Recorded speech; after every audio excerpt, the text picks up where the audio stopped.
Hello दोस्तों, कैसे हैं आप लोग। मैं सौरभ सोनी, हमारे यूट्यूब चैनल मेगा साइंस की तरफ से मैं आप सभी का स्वागत करता हूं।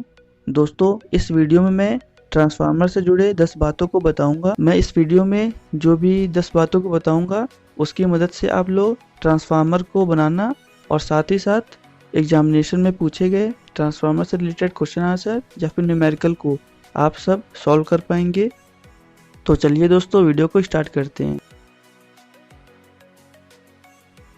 ट्रांसफार्मर में हमेशा हम लोग एसी वोल्टेज को इनपुट करते हैं और एसी वोल्टेज ही हमें आउटपुट में मिलता है, और आउटपुट मिलने के बाद ही हम लोग रेक्टिफायर और फिल्टर सर्किट का यूज़ करके उसको डीसी में कन्वर्ट करते हैं। ट्रांसफार्मर की जो आउटर वाइंडिंग होती है वो होती है प्राइमरी, और जो इनर की होती है उसको सेकेंडरी बोलते हैं। अगर हम लोग ट्रांसफार्मर की जो प्राइमरी वाइंडिंग है उसमें जो नंबर ऑफ टर्न है उसको कम कर देंगे तो आउटपुट वोल्टेज भी कम हो जाएगा, और अगर हम लोग उसको बढ़ाते हैं मतलब नंबर ऑफ टर्न्स बढ़ाते हैं आउटपुट वाइंडिंग में तो हमें आउटपुट वोल्टेज भी ज़्यादा मिलेगा। आपने अक्सर देखा होगा कि कुछ ट्रांसफार्मर होते हैं जिसमें कॉपर वायर मोटा लगा होता है और कुछ ट्रांसफार्मर जिसमें कॉपर वायर पतला होता है। तो अगर हम ऐसे ट्रांसफार्मर की बात करें जिसमें कॉपर वायर पतला होता है तो इसका मतलब है कि वोल्टेज तो वो सही देगा, लेकिन जो हम लोग अगर उसमें करंट ज़्यादा आउटपुट लेंगे तो वो जल जाएगा। तो इसका मतलब है कि आउटपुट में हमें वो मिली एम्पियर की करंट ही देगा, और अगर एम्पियर चाहिए तो उसके लिए काफ़ी मोटा कॉपर वायर यूज़ करना पड़ेगा।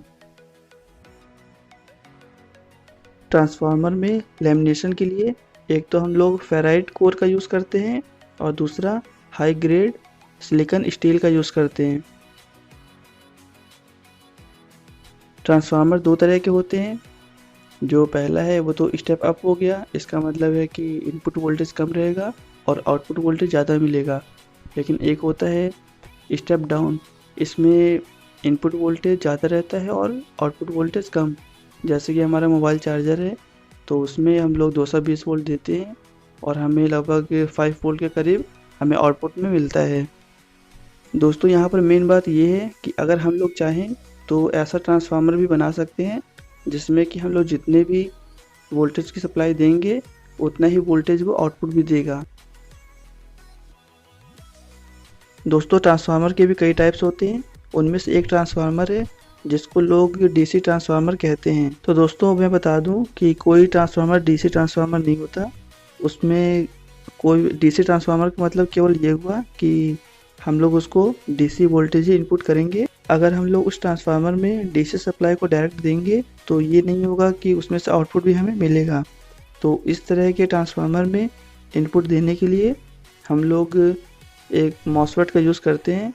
एक एग्जांपल बताता हूँ मैं, जैसे कि IRF ZN44। इसका वर्क क्या है, ये केवल वाइंडिंग में फ्रीक्वेंसी को जनरेट करता है, मतलब कि पल्स को क्रिएट करेगा। तो जो भी डीसी सप्लाई है वो पल्स के रूप में इनपुट होगी, तो सिंपल सी बात है कि वहाँ पर फ्लक्स भी चेंज होगा तो हमें आउटपुट भी मिलने लगेगा। अगर हमारा ट्रांसफार्मर जल गया है तो इसका मतलब ये नहीं कि जो हमारा कॉपर वायर है उसके अंदर का वो भी ख़राब हो गया है। जलने का मतलब केवल ये रहता है कि जो हमारा कॉपर वायर है उसके ऊपर एक इंसुलेशन की कोटिंग की जाती है, वो गर्म होने के कारण गल जाता है, जिसके कारण जो कॉपर वायर है वो आपस में चिपक जाते हैं।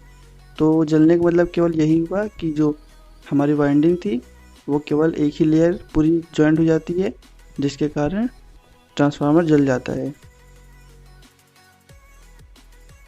दोस्तों, आप लोगों ने कुछ वीडियोस में देखा होगा कि कुछ लोग माइक्रोवेव में से ट्रांसफार्मर को निकालकर उसको वेल्डिंग के लिए यूज़ करते हैं। वेल्डिंग में यूज़ करने के लिए इसमें सबसे पहले जो सेकेंडरी वाइंडिंग है इसको निकाल दिया जाता है। दोस्तों, आपकी जानकारी के लिए बता दूं कि जो ये वेल्डिंग है इसमें वोल्टेज काम आता ही है, साथ ही में हम लोग को इसमें एम्पियर का ध्यान भी बहुत ही रखना पड़ता है। वेल्डिंग के लिए मिनिमम हम लोग को 140 एम्पियर की ज़रूरत होती है। दोस्तों, 140 एम्पियर बहुत ही अधिक होता है। नॉर्मल अगर बात करें हम लोग अपने फ़ैन, छत के जो फ़ैन लगे होते हैं उसकी, तो मैक्सिमम ये 2 एम्पियर ही करंट लेता है। और जो हमारे घरों में इंडक्शन हीटर होता है उसमें मिनिमम 15 एम्पियर की ज़रूरत होती है। तो दोस्तों घरों में 140 एम्पियर नॉर्मल बात करें तो जनरेट करना बहुत ही मुश्किल की बात है। इसी के लिए हम लोग ट्रांसफार्मर का यूज़ करते हैं। जो ये वेल्डिंग है इसको हम लोग स्पॉट वेल्डिंग कहते हैं। इसमें जो प्राइमरी वाइंडिंग है इसमें कॉपर वायर के नंबर ऑफ टर्न्स बहुत ही ज़्यादा हैं और जो आउटपुट है इसमें केवल 2 ही टर्न दिए गए हैं। सेकेंडरी वाइंडिंग है इसमें केवल हम लोग 2 ही टर्न्स को यूज़ करते हैं और आप देखिए इसमें काफ़ी मोटा वायर लगा है। दोस्तों मैंने आपको पहले ही बताया है और बता दे रहा हूँ फिर से कि जो नंबर ऑफ टर्न्स अगर सेकेंडरी वाइंडिंग में कम है तो वहाँ पर वोल्टेज भी कम होगा लेकिन एम्पियर ज़्यादा होगा। तो एम्पियर ज़्यादा रखने का मतलब ये भी रहता है कि हमें कॉपर वायर को मोटा यूज़ करना होगा ताकि वो जल ना जाए। अगर हम लोग कॉपर वायर को पतला यूज़ करेंगे तो एम्पियर ज़्यादा फ्लो होने पर वो जल जाएगा। हमें यहाँ पर ज़्यादा एम्पियर की ज़रूरत होती है, इसी वजह से हम लोग यहाँ पर काफ़ी मोटा कॉपर वायर यूज़ करते हैं।